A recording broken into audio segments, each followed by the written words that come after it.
Where are we? All We're now live. right. We are live. All right. Good morning. Good morning. I don't see Dr. Nelson, but I He's on a see, plane. what's that? He's getting on a plane. Sandy. We San got Diego. Max. We got Michael. We got Amy. Good morning, Amy. How's the walking, Candy? I'm on day 4, no food. I'm going to actually complete it with day 5 tomorrow with Brother Ray in Irvine, California, celebrating my father. What is he, Ray? 105 if he were still alive. And having some steak and Kiltz ice cream. Let's see, Terry from Arkansas. What we got going on here? Great to see everyone. KMT in the morning around the globe, inspiring all of us lions to come back to the lion's way and lead like lions, not like sheep. And I've been having a great conversation with Brother Ray this morning and talking about a priori and epistemological ideas and why we're lions, not sheep. And a little bit of a sip of whiskey, wine, or beer infrequently is not our problems. It's fermentation in our gut and too many glasses on a regular daily basis. Deadly. Good morning. Hi, good morning. And Elise, how you doing? I am doing great, Dr. Kiltz. Another fantastic day in God's paradise. Yes. Thanks for being here. Where are you communicating from in this world? I am in Woodside, California, which is basically in the Redwood Forest in the Santa Cruz Mountains above Stanford University. And it's kind of the same distance to Half Moon Bay, which is on the Pacific Ocean, and Stanford, which is a little bit inland. Yeah. So you're on the basic peninsula south of San Francisco, essentially. Right. Yes? Oh, beautiful area. It is. It's beautiful. Love it. Yeah, I grew up in LA. I lived in Berkeley for a while, worked in San Francisco and Berkeley, and went to medical school in Sacramento, Davis, which was fantastic. I love it. So, yeah, I lived for 7 years in Berkeley, so it was great to have some time in the East Bay over there to really different microclimate. And then the Palo Alto area, where Stanford is, also has a beautiful climate because the Santa Cruz Mountains shields Palo Alto from the cold marine fog. Yep. So we just get crazily weather right where Stanford is. Right. Well, that's the beauty of California. Basically, you can go from desert to ocean and all other climateric environments in between, and that is the beauty of all of it. I love it. Well, tell us a little bit about Annalise. Is that how I pronounce your first name? Well, my mom says Annalise, but people just say Annalise, as the spirit moves them, and that's totally fine with me. So I was born in Milwaukee. I'm 57 years old, and I have been a professor at Stanford in bioengineering for, I guess, 19 years now. It's amazing. Whoa. Time flies. Bioengineering at Stanford is really an amazing department. Just when I say that, I mean, the faculty that make it up, I think the core of us is about 35 and just really close-knit, happy department, working on all aspects of trying to engineer, in a lot of cases, it's proteins, lipids, molecular motors from cells, and my particular focus is more in the area of human health, Alzheimer's and Parkinson's disease and what causes them. But I'm also a carnivore, so that's relevant to this community. So bioengineering. What a quick definition of what is bioengineering? So bioengineering is basically the study, and in particular, the guidance of natural systems into interesting and hopefully, either biotechnology or medicine related targets. I mean,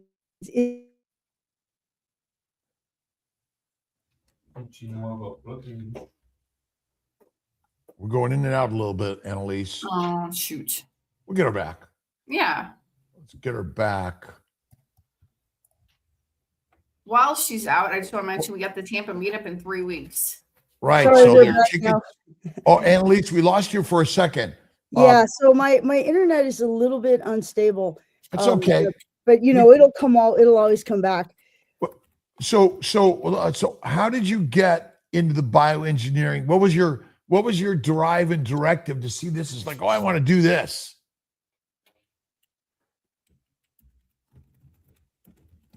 So basically, as a kid, right, I loved mathematics and chemistry. So I was encouraged to go for a major of chemical engineering, which is what I did study undergrad, University of Washington in Seattle. I grew up, although I'm originally from Milwaukee, my parents, both from the Midwest, transplanted to Seattle. And so after finishing undergrad in chemical engineering, I then went to UC Berkeley and did a PhD in chemical engineering. But the PhD project I did was really in the area of DNA analysis and biotechnology. So I started down the bio track. And the other thing I was interested in was creating better mimics of natural antimicrobial proteins, which are part of the human system. So I was studying antimicrobial peptides, which are just this extraordinary class of natural host defense molecules in the human system, but also in every form of life. And these are exciting because they function in the body to prevent infection, but they aren't, they're natural, they're produced on demand, right? Which is what's so exciting. And so we decided to try to look at the principles by which those molecules function as natural antibiotics and then try to mimic them with a more stable molecule. Where does the glycocalyx and the glycobiome come into play? I mean, I do a lot of post-translational modification of protein research, and Carolyn Bartozzi, I think she was at Stanford. Yeah, she was at Berkeley for a long time, and then she moved to Stanford. I think it's probably now almost 10 years ago. Right, and she got a Nobel Prize. I mean, the glycocalyx and glycobiome, I think we miss the understanding that sugar is not molecular energy. It's actually a cellular labeling, communication, and structural formation that we've given the power to proteins, but proteins are nothing without post-translational modification. What's your take on that? Because so Carolyn's a friend of mine. I've known her. I think we met each other in 1999 when we both got this big award at the White House with our parents for our research. So when we were just like baby assistant professors, we met. She is a genius. She's amazing and just such a cool person. And yeah, what she's been working on is how the surface, glycolipids and also just, sugar modifications on the surface of cells send signals in the context. More recently, she's been interested in cancer. And then she also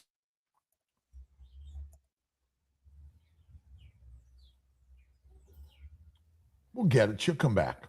Yeah. the issue is more like considering the signals that the surface lipids send. And that is really, in terms of human biology, it's still a huge frontier because it's been studied in the context of cancer. But we need to understand more about, if you don't eat sugars, if you don't overdose yourself on carbohydrates and sugars, you probably end up with a glycocalyx around more and sending the calming signals, right? Because that somehow when people eat carbohydrates, there's a lot more inflammation, and that certainly part of that could be cell surface lipids, just what gets decorated on there based on your diet. Well, getting back to Otto Warburg and Thomas Seyfried's work, on cancers. And then Carolyn Bertozzi's work, I mean, just fascinates me. Maybe one day we could get Carolyn on for Wow. a conversation. Let me find her. You know, that would be fantastic. We could do a panel or something, because, you know, the work there and what you're doing is really working to dig deep and understand the real science in what's going on. And so by eating, tell me a little bit about your carnivore journey.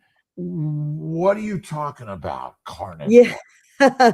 So I changed my diet, you know, kind of, you know, probably over the course of about 2.5, 3 months, starting January. And I had been, you know, work and just sitting and typing, and I was out of shape.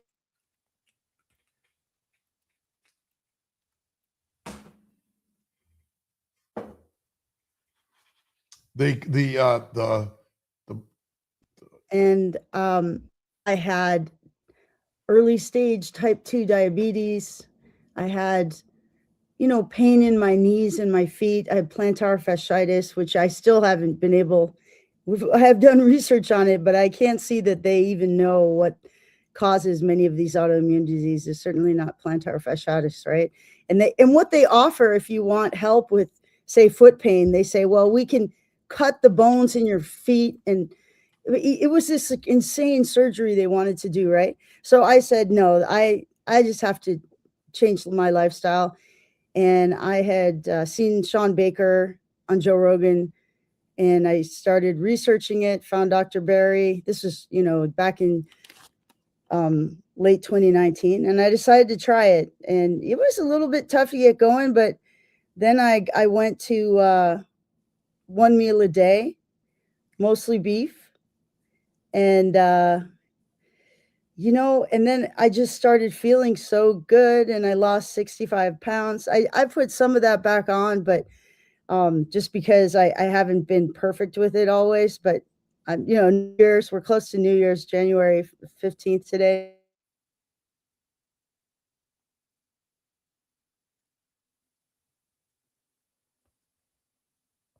Thanks everyone for being here. I know we're going in and out a little bit, but this is really fascinating. And great it story. did cure. I should also say, yeah, I think this, my internet keeps coming in and out, and that's because I have a Starlink that works pretty well, but not perfectly. And then my Xfinity is out. Do you want to reschedule until No, let's keep going. We're good. Okay. We're good. Because we are going to do another one, and we're going to figure it out for sure. but this is really remarkable, because I love your background. I mean, what does the science self and the community that we're so entrenched in think about what you're doing and explain how you're healing? Right. I've done interviews. I've done a couple with Carrie Mann of Homestead How. I've done a couple with Dave Mack on No Carb Life, and then I did like a longer, deeper dive with Dr. Anthony Chafee a few weeks ago, and I think that's going to come out on YouTube soon. And basically, as a scientist, I'm fascinated with the fact that even just a keto diet, of course, which I consider, you know, polluted with.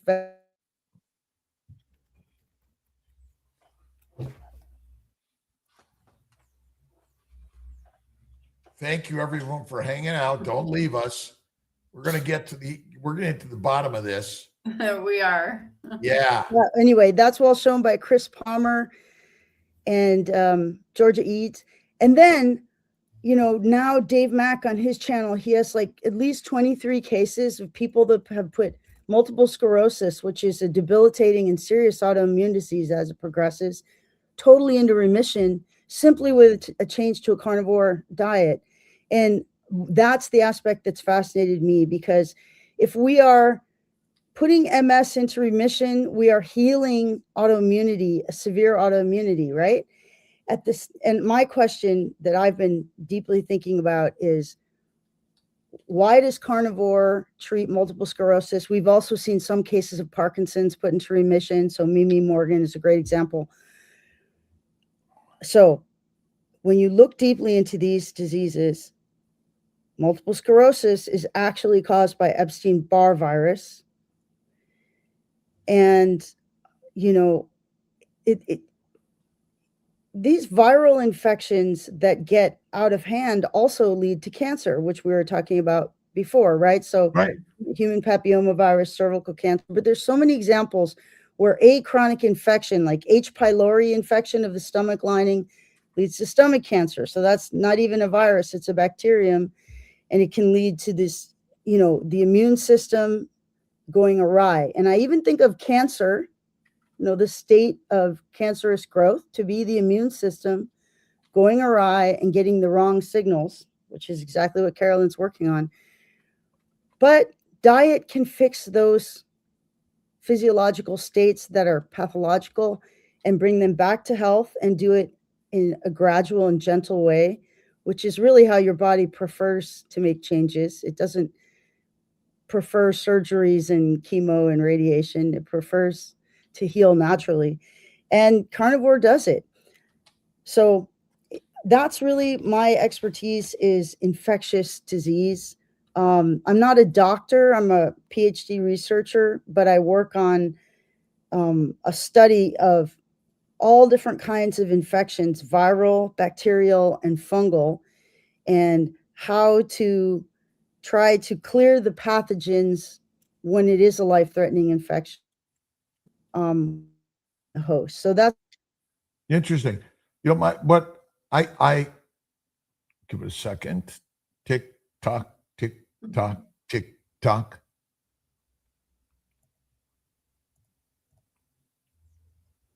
Almost there. Thanks for staying, everyone. I mean, my sense is that a low-fat diet is the most deadliest diet because it feeds the microbes in the gut. Bacteria and viruses love us, and they're just hanging out with us, causing all the diseases. And MS, ALS, dementia, depression is basically a disease of fermentation in the microbes and deadly plants. I call it, it's a little similar to what we might say is poison ivy disease. And okay, so we're poisoned by plants, Annalise. yeah. We're poisoned by plants and the microbes that come with it. Right. And I think it's, you know, certainly, and that's what I was just discussing with Dr. Anthony Chafee over email the past couple of days is, you know, what part of the poisoning is the plant lectins, which is definitely a thing. Like for me, I forgot to even mention, you know, all my diseases were cured. I also had like pretty severe ulcerative colitis for 10 years before I started carnivore, which I never went to the doctor for because honestly, I don't trust them. So I trust you, Dr. Kiltz. But, you know, I just, you know, it's like, please stay away from my delicate tissues, right? You just never know. Well, So would you walk down the yeah. right? So would you walk down the street and just grab the grass and the plants and eat them as you're going down the street? No, None of us would. And so ultimately, there's a simple story here. Plants make poisons and make substances to either get you not to eat them or to get you to eat them. And the microbes ferment in the gut and make alcohol. And you know, this is, you know, one of the craziest things we're talking about here. And I'm just thrilled to have Annalise here and everyone, by the way, having this conversation, because science is sometimes a little snake oilish, trying to sell us something. When I go back to the Bibles and the stories, and Annalise is sharing a story, and what are you on now? You on your phone, Annalise? No, I'm still on my laptop. I just moved to a different part of the house that's closer to the Wi-Fi router. Well, tell me your experience and story, which is a little biblical in reality, because we're sharing a story and modern science just doesn't latch on to it. How have you factored those things into your experience here? Right. So essentially, you know, the experience of one person is simply an anecdote, right? And in general, science is very suspicious of anecdotal things and personal stories. They say, oh, you need a large clinical trial with, you know, a placebo arm and yes, you do. But, you know, if you look at Dave Mack's channel, and I've watched hundreds and hundreds of people's stories, you know, now when you get to like 1,500 case studies and you just keep hearing the same, you know, essentially a very similar kind of healing journey over and over and over again. And the patterns that really fascinate me with regard to keto versus carnivore is you'll often see that people with significant autoimmune issues, they do better on.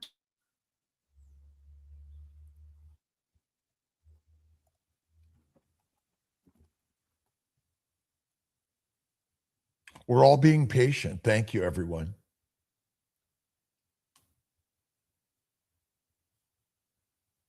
It's like a nice view back there. Yeah. And then they heal completely only when they go carnivore. And that was the case for me. So my ulcerative colitis, which was at least 10 years of, you know, essentially a bleeding gut, went away, was completely healed. I think the intermittent fasting, OMAD, and I did do one long fast. I did a 40-day water fast in spring of 2023, and that really healed it completely.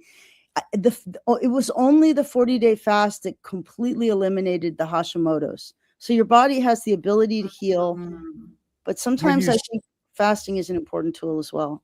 Yeah, the fasting, I always say faith, fatty meat, fasting, and the flow of life. We're not saying don't be in the standard world, because you have to be there in order to have an impact on others and yourselves. We're in a cultural community, and I was talking to Brother Ray about this and about, okay, can you have a sip of whiskey, wine, or beer from time to time, or a bite of a cake in celebration of my father's birthday? I don't run from that, but I recognize now, if you have something that you have an anaphylactic reaction to, you know, don't eat that. And all of this, and who has an anaphylactic reaction to ribeye steak? Nobody. The other thing, you know, so the issue, plant lectins have to be causing part of the problem, right? Because they need to be fully eliminated for some people to heal their gut. But the sugars, this is the part that relates to my expertise, because I teach a graduate course in immunology at Stanford. It's called Bioengineering Innate Immunity. And we talk about, you know,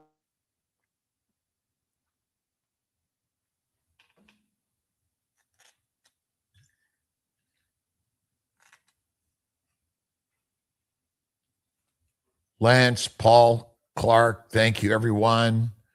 I think George is here, and everyone, thank you. Hang in there. We're gonna work on this. Does the good Dr. Kiltz sell a book for women to change their lives so that they have a better chance, safe birth? Yeah, I mean, that's all my books on: The Fertile Feast, The Baby's Diet, Kiltz's Keto Carnivore, Living Your Best Life, and The Family Building Guide. Those are all on Amazon, by the way. And Yes. And I think they're really powerful. Go ahead, Annalise. Yeah. So the main thing is that there are many studies now, but really one amazing one from 1973 that I only found about a year ago. 73 study. We got to get that.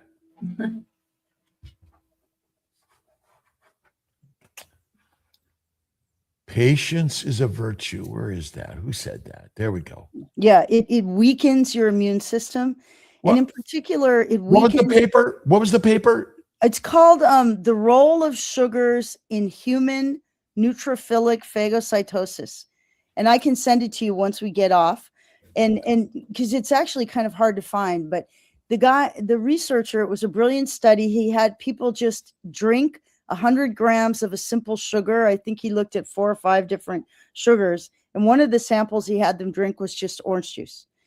And then he measured the ability of their white blood cells to function properly to engulf bacteria called phagocytosis in the 5 hours after that, but with many data points. So he actually took blood 30 minutes and then 1, 2, 3, and 5 hours after they ingested these simple sugars. And basically it completely stopped their immune system.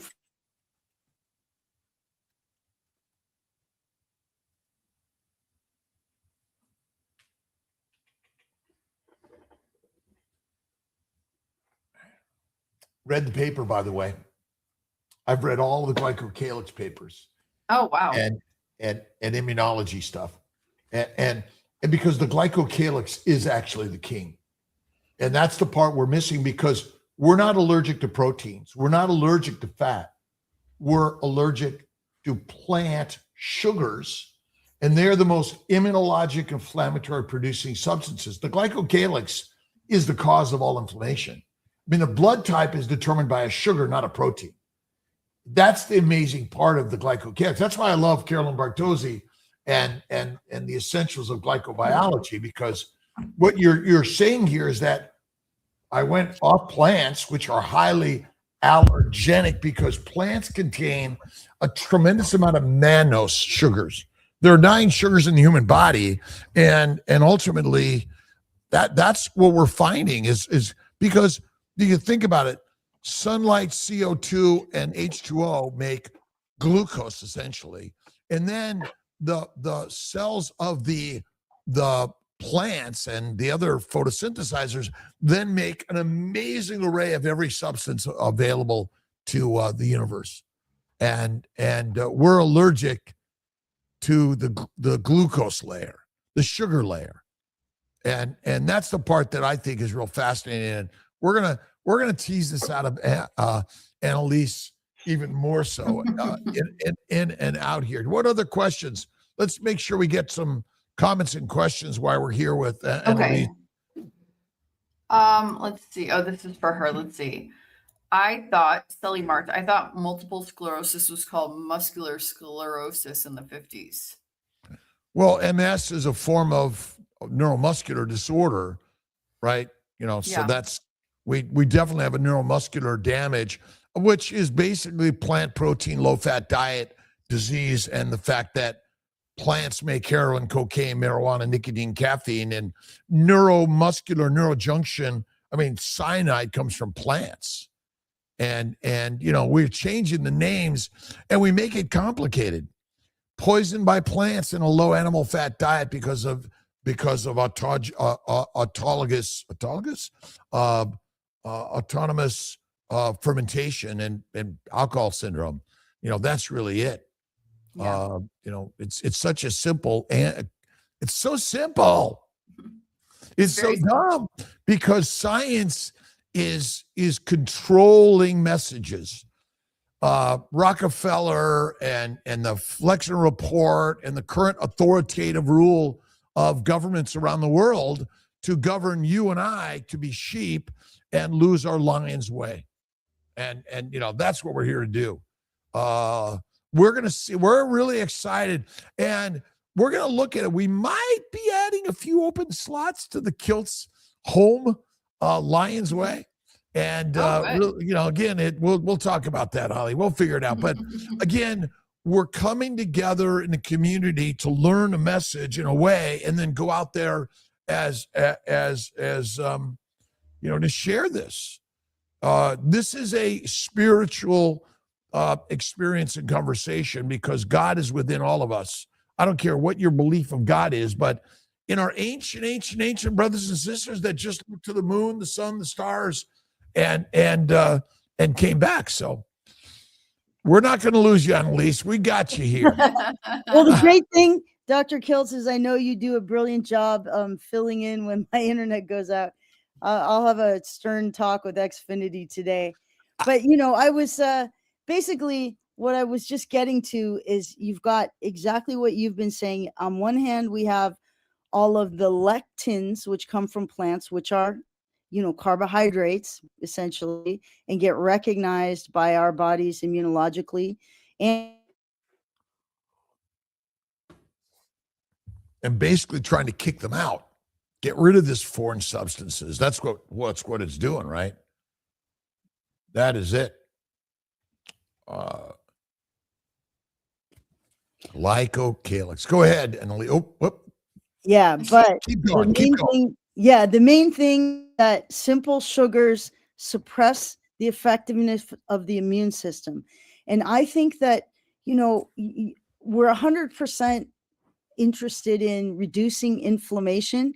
Well, one of the things that causes chronic inflammation is a chronic low-level infection by a bacteria, fungus, virus, parasite. And there are so many infections that humans can carry within the gut, even within the nerves for herpes viruses, right? That, are not very often perceived by us, but they are having effects. So I think the effectiveness of keto and carnivore actually relates to the fact that not eating sugar strengthens your immune system, and your body's able to set its house in order in every way when the immune system is working properly. And honestly, I think changes to diet and getting sunshine, vitamin D, getting enough sleep and exercise, that's all the human body needs. And so this is one thing that's been hard for me now is I understand the power of natural healing. You start to feel, I do anyway, in my old age, start to feel almost hostile towards pharmaceutical situations. You know what I mean? Like, we shouldn't need any pharmaceuticals. Yes, I think antibiotics can be important in life-threatening situations, but I believe in natural healing. Well, I treat most infertility, male and female, with antibiotic, antifungal, antiviral for 30 days. Really strict fatty meat carnivore, 1 meal a day, and rare to raw with salt. And I think because we make it a complicated story, that we're gonna, no matter what, the microbes are there, and bacteria, yeast, and viruses are our major killer, and they're not going to go away. Even if you're full carnivore, I think again, we're in a war with all other organisms, and Exactly. we're just food and fertilizer for them anyway. and again, we're never going to stop. This is not a world of we're going to prevent all disease. No way. And again, it's not actually, diseases are part of evolution of all organisms. Absolutely. Yeah. And the best that we can do is strengthen our immune system to the maximum degree possible with our choices. And I truly believe that the most calming, healthy diet to maximize immunity is as close to zero carb as you can stand to be. High fat. I focus on the word high fat because ultimately, what fat looks like. The truth is, when we use the phrases carbohydrates, sugars, and protein, there is no animal that eats that. They eat either animals or plants, and animals that are killed and properly consumed, you eat the nose to tail, everything. You're not going to leave the fat and cut it away. I see so many carnivores at all of these meetings. They cut the fat away. They eat overcooked meat, which renders the fat gone and damages it, in my opinion. Yes. And so I think the fat-centric model, rare to raw, with salt and fasting, is probably the ancient, our true ancient evolution. Exactly. Yeah, I completely agree. And the one thing that can't be denied, you how long have you been carnivore, Dr. Kiltz? Well, 15 years this year. And look, when I use the word carnivore, oh my God, I eat some fries sometimes, or a martini or ice cream. I don't lose sleep over that. But Kiltz, 90%, 99% is ribeye steak, fatty, raw. Exactly. I have mine pretty rare too. That's the main thing. So as experienced carnivores that occasionally, indulge in a glass of red wine or some, frites with your steak frite, right? Whatever. on occasion when I go out, not normally, not when I'm at home, but you start to realize how when you focus on eating mostly fatty ribeyes, which is also what I love to do with butter and salt and water, mostly just that, how great you feel, how amazing your mood is, how happy you are. And then, the extent to which you deviate, you notice it. It's small things, but you notice it. So for me, it's been 6 years. And I just feel fantastic on carnivore. That's just the fact of it. Right. And so we don't need a scientific explanation, but I love it because I'm a scientist. And I think that this, again, I've been doing it. I feel the best. And I know what I used to feel like and the things I used to suffer from. And now it's a game changer. And so I think what you're saying as a bioengineer is there is a story here that actually makes sense. Absolutely. And the thing is that I'm hoping to contribute to the community, and I'll see you you're going to be at Meatstock, right? I'm going to be there. Okay. So I signed up and got the VIP ticket, so I'll get to come talk to you, which will be great. And yeah, I want to contribute this idea that, this inflammation that everybody feels going away, that you treat to restore fertility, is related often to an unperceived, undiagnosed chronic infection with these pathogens that the body will never be able to fully clear, like Candida albicans, like the, HSV1 and human cytomegalovirus and Epstein-Barr virus that almost everybody carries by the 50. And your body.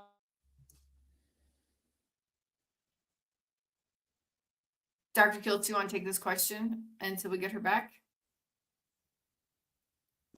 Oh, or the more the better. Well, fat is the building block of your body. Adipose tissue, by the way.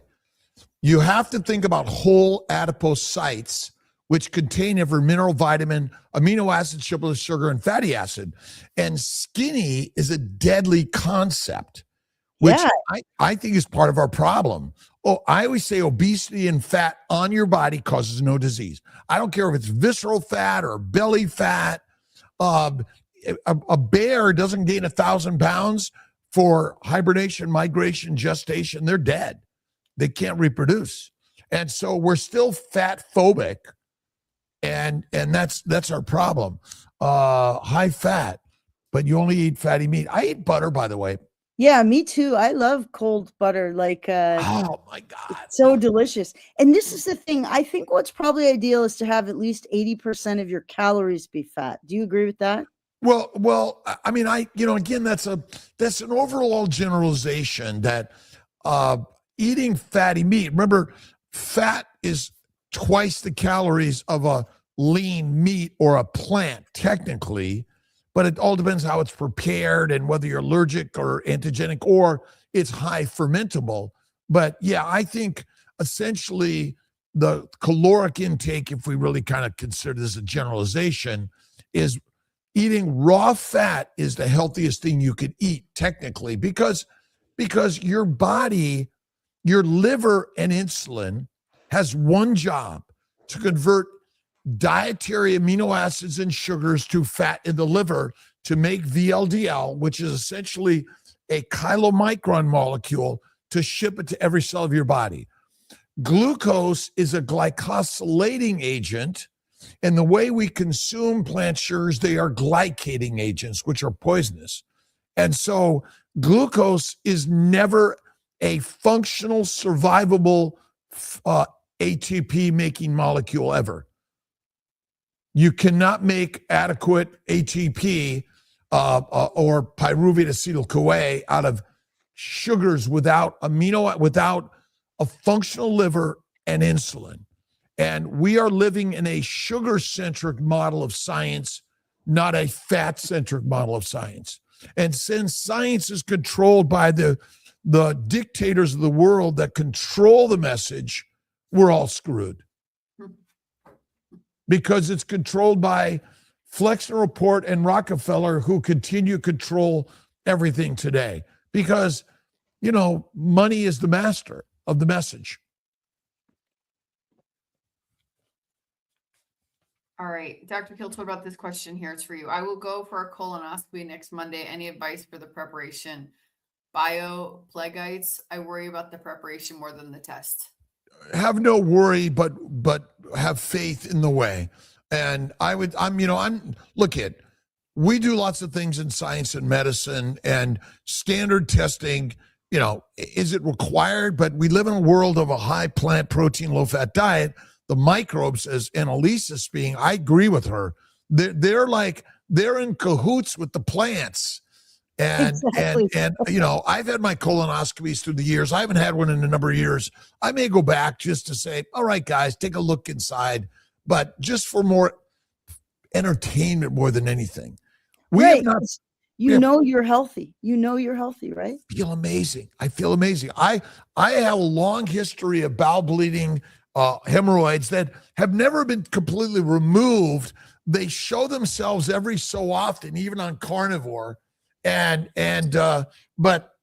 you know, they're very minimal to nothing these days. My bladder bleeding is gone, but the microbes, and you know, if you get back to H. pylori and gastric ulcers, the guy scientifically proved that antibiotics will cure it more than anything else. Exactly. And that's, you know, what my research at Stanford is focused on: bacteria, innate immunity. And I just published an article in the Journal of Internal Medicine, which is, you know, open. Anybody can read it, and I'll send it to you after this. You can maybe post it underneath this video. But basically, what we're working on is the fact that an anaerobic bacterium called Porphyria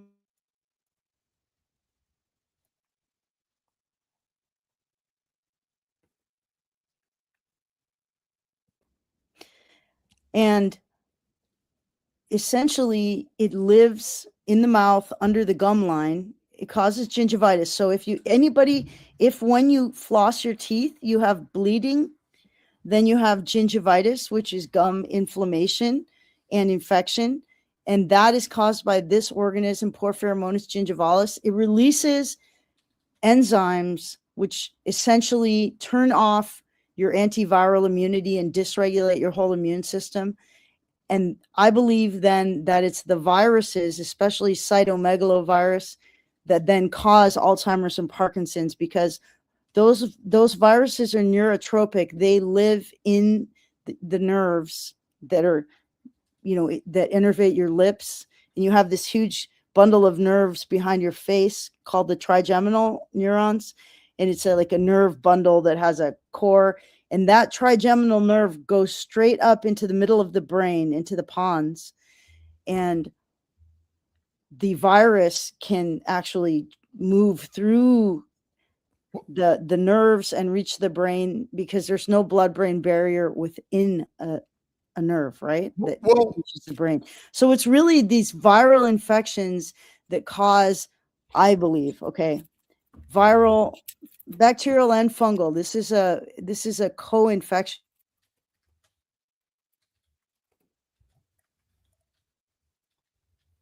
What about this one, Dr. Kiltz? It's a quick one. What will happen if humans started carnivore since one day old? The lions will lead again. Yes. So, Annalise, is the blood-brain barrier a myth? A mythologic idea, theoretical science? Because it seems to me, what doesn't get to the brain like rapidly? Can we prove it? Again, I'm all science and theory. I agree with you. The vessels, the nerves, they're all the highways of the universe. There's no like, wait a minute, stop, you can't come in. Well, yes. I mean, you get Baylor and other colleagues, basically, you know, they obtain more than 1,000 brains of deceased people, and they did metagenomic sequencing, so deep DNA sequencing of the brain tissue. And they were actually trying to compare the protein and gene expression patterns between people that had Alzheimer's disease and people that were so-called normal or healthy, right? So you never 100% know that someone's healthy, but anyway, the positive, you've got your controls and you've got your subjects that definitely had dementia. And they were looking for differences between the human protein and gene expression. But what they found is pathogens in the brains, exactly as you're saying, Dr. Kiltz. They found a whole host of especially viral pathogens in the brain tissue, even in the so-called healthy, normal people, but it was a lot more in the people that had dementia. Well, 2018. There's no microbe that belongs in your blood or your brain. But they find their way there. When you have a healthy glycocalyx, the microbes cannot get through the epithelium of the bowels. And so it's that sugar mucopolysaccharide layer with the negative charge that says, F you. It's the cloak. The glycocalyx is the cloak. And the microbes create a masterful false cloak that you think it's you, and you let them in. And that's the amazing part of the story. So we're going to have such a great conversation at Meat Stock, Annalise. I know it. These ideas. In addition to glycocalyx, you should realize that your gut lining. So a healthy gut is really the core of your healthy immune system, right?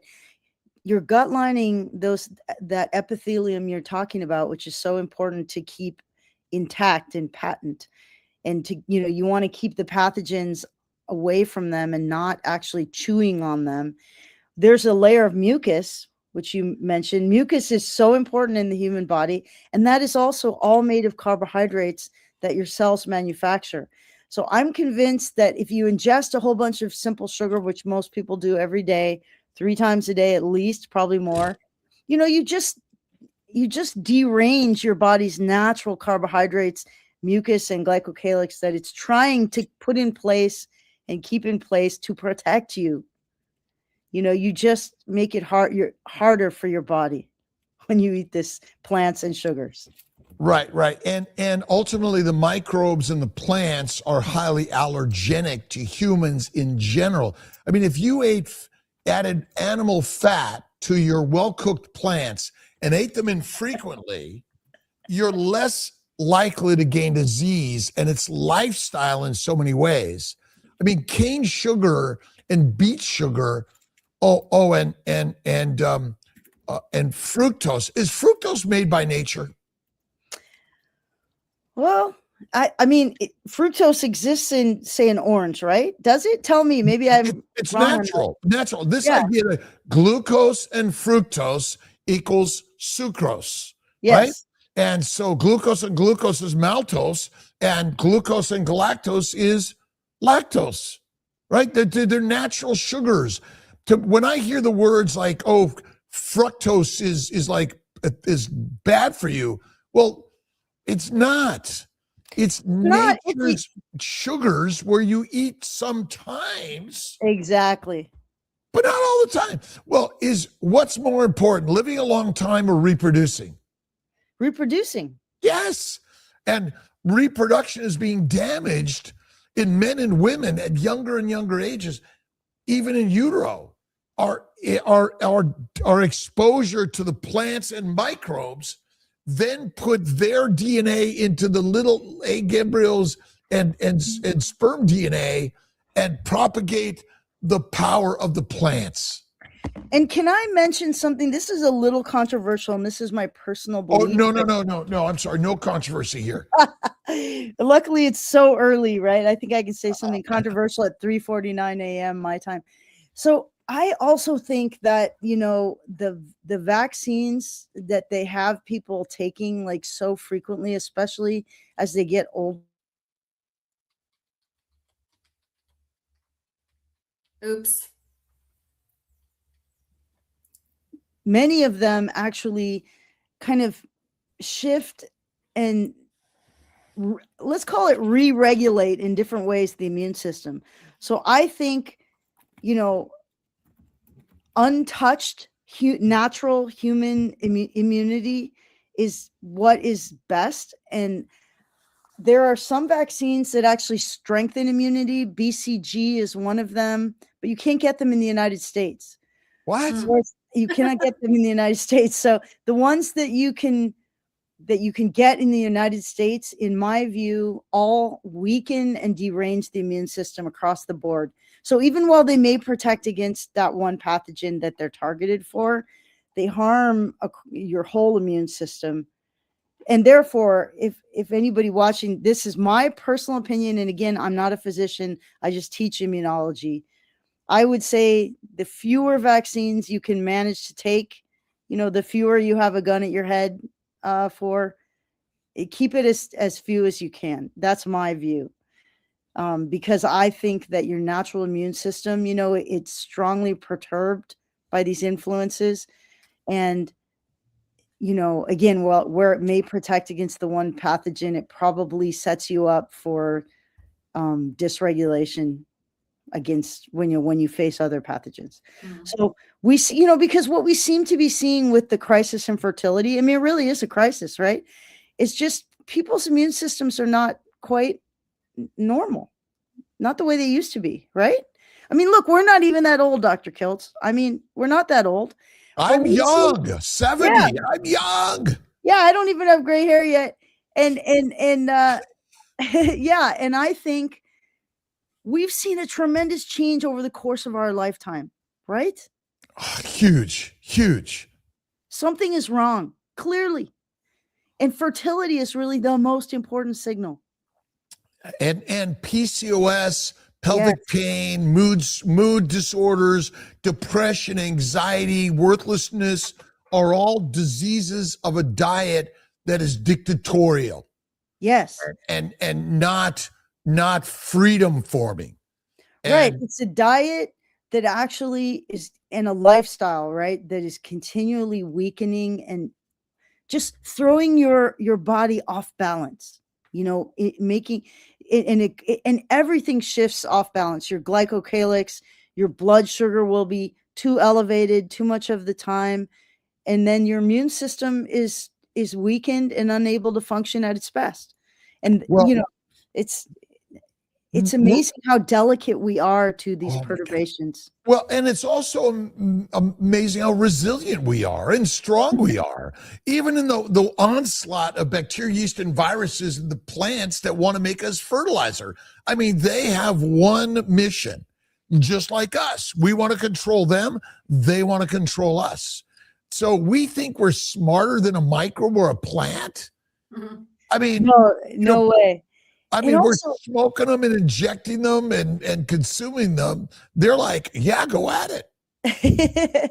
The other thing is, I just saw this 2 days ago. Apparently, like 97% of microplastics in the human diet in America come through plants and grains. Wow. Vegetables and grains. All the microplastics are coming on the vegetables and the grains. Probably not the beef. Well, let's just say, look at. We worry about the thing we have almost no control of, okay? I mean, we breathe, drink, and eat something, and you got to kill a cow. And in general, if you go out to try to kill a cow with your bare hands, it ain't happening. But you're right. I don't even give any thought or worry to that shit because, the microbes and the plastics are everywhere. That's not my problem. My problem in general is a low-fat 3 to 6 meals a day of a plant-centric, protein-centric, lean meat diet, which is deadly. Well, it is. Other thing, at Stanford right now, the person who took over our BioX at Stanford. So BioX is basically kind of an umbrella program that oversees all the bio researchers at Stanford. The big push now is for a plant-centered diet and even vegetarian. And, there's a professor at Stanford, Chris Gardner, who's been pushing vegan and vegetarian diets for just decades now. And so, now we're going to have a war between the vegans and vegetarians and the carnivores. And the carnivores are tremendously more healthy and robust, so we're probably going to win. Yeah, it is, we don't need, so I'm not leading this to try to win and beat anyone. I just want everyone to know this is an option that you choose. Nobody else chooses for you. You choose what you think, what you eat, and how you live. Although, there are crazy dictators in the world that might take you down. That's just kind of the nature of life. But we're not going to go down without a fight, and we're not afraid to die. We're warriors. We're gladiators. We're creators and masters, right? And we still have a few more. We have 4 more minutes, Ali. I know we have 4 more minutes. I just wanted to toss that in there. Carnivore Junkies, the winner of what today? A baseball cap. Email Okay. me and I will get it shipped out to you. Alia@drkiltz.com. Awesome. Somebody had a Awesome. question about microplastics. So, we're here to do something. Exactly. Right? Just get up and do something. If you're wrong, it's okay. Right. And the great thing is you can always try something for a while and then change it. And then, that's the beauty. You get to make that decision every single day. The only reason I mentioned that kind of a war analogy is because, there's a lot of policy people that are trying to get rid of cows and beef. And I recently became a rancher. I bought a ranch almost 2 years ago. And now I have 23 cows. Where's your ranch? Where is it? Up in Northern California, just south of Ashland. I love it. Beautiful. And so we had our first crop of 6 baby calves just since December 15th. And it's just so wonderful to see those beautiful little calves out there in the field with their mothers. And, it's just a wonderful life. So I split my time between my ranch and Stanford. Awesome. We got to see pictures of that. And it's beautiful. how beautiful. Ultimately, look at the humans that thrived around the globe 20,000, 50,000 years ago. Look at when we came to the Americas. There was some agriculture here, but so much of it was simply hunters and gatherers. And they finding and gathering and producing foods for your family was not an easy. It's hard today. We become industrial workers for people to make a bunch of money rather than recognizing we're here for us to help produce mighty lions and lionesses. Exactly. That's a real story here. I'm a scientist and I love medicine and science. And I'm not trying to break it down. I love our engineering and building and creating, but you can eat some plants. Plants are not your killers. The microbes are everywhere. They're not your killers. And fat is the only fuel for the mitochondria. I'm sorry. And bears that are skinny in hibernation are dead. Exactly. And also, it's good to have a little bit of body fat. It makes you look good. Oh, men do not want skinny women. Again, it's the nature. We are driven to get fat. Yes. And enjoy ourselves. Yes. Yes. And look at cookie cake or ice cream from time to time, but I'm not touching kale. No. I go for Dr. Kiltz's ice cream. I make it at home. I learned that from you. Thank you. Either Bella's or Kiltz's ice cream. And I think high fat, small sugars from time to time are not your problem. No, it's totally great. And the thing I did for my New Year's resolution is I started walking 10,000 steps a day, and I've been doing it. We're going to cut off before 60 for sure. We are going to cut off before 60. And again, remember, microbes, all the microbes make antibiotics, antifungal, antiviral. They make them. Nature makes this shit, right? That's where they came from originally, from That's bacteria. correct. That's right. So Listen, Annalise, this has been really remarkable. Thank you. Even with the glitches, we just keep going and having a great conversation. So we're going to set this up and do it again. I look forward to seeing you at Meat Stock. I look forward to seeing everyone at Tampa or Kiltz's home for the mighty meetup. Oh no, And- I want to go to that. Well, I'll tell you we're about going to it. Come get on you over. there. So, all right. Goodbye, everyone. bye, Don't everybody. leave. All right, thank you so Annalise, much. stay. We're